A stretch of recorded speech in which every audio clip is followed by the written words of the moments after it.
बादशाह और हज्जाम एक रात बादशाह जलालुद्दीन अकबर और बैरबल भैंस बदलकर शहर का गश्त कर रहे थे।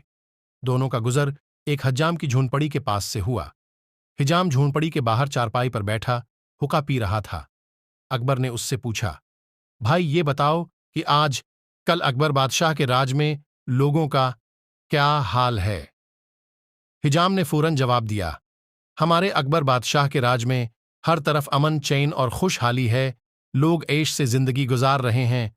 हर दिन ईद है, हर रात दिवाली। अकबर और बिरबल हिजाम की बातें सुनकर आगे बढ़ गए। थोड़ा आगे जाकर अकबर ने बिरबल से फखरिया लहजे में कहा, देखा तुमने, हमारी सल्तनत में राया कितनी खुश है। बिरबल ने अर्ज किया, बेशक जहां पनाह, आपका अकबाल बुलंद है।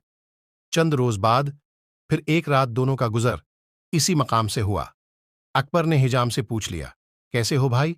हिजाम ने चुहूटते ही कहा, हाल क्या पूछते हो भाई, हर तरफ तबाही बर्बादी है।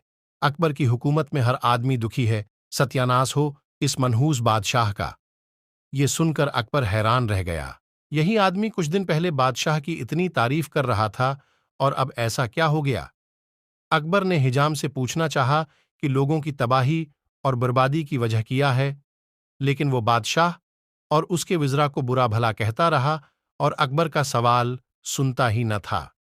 अब बादशाह ने परेशानी के आलम में बैरबल से पूछा, आखिर ऐसा किया हुआ कि ये शख्स चंद ही रोज में हमारे खिलाफ हो गया?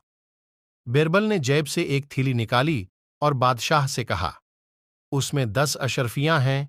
मैंने 2 रोज पहले उसकी झूनपड़ी से उसे चवरी करवा लिया था। जब तक उसकी झूनपड़ी में माल था, उसे बादशाह और हुकूमत सब अच्छा लगता था और अपनी तरह वो सबको खुश और सुखी समझ रहा था। जब उसकी दौलत लुट गई तो उसे शदीद रंज हुआ, और उस गम में उसे सारे लोग तबाह हाल और बर्बाद नजर आते हैं। अकबर उसकी बात सुनकर चौंका। बिरबल ने मजीद कहा, जहां पनाह, इससे आपको ये बताना मकसूद था कि एक फर्द अपनी खुशहाली को दूसरों की खुशहाली समझ लेता है, जबकि ऐसा होता नहीं है।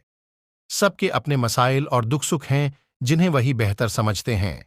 दर्द जिसे होता है वही उसकी शिद्दत का हकीकी एहसास कर सकता है।